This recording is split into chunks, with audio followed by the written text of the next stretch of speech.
Hello student, रियाजी का जानू के बारे में मालूमात हासिल करेंगे। तीन अदद से ज़रब करने का तरीका।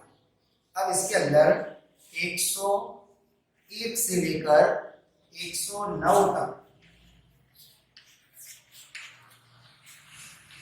ज़रब आसानी के साथ कैसे करें।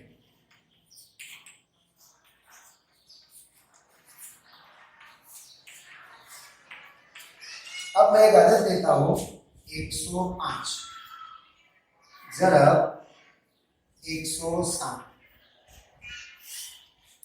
सबसे पहला दो स्टेप में इसको बांट देंगे।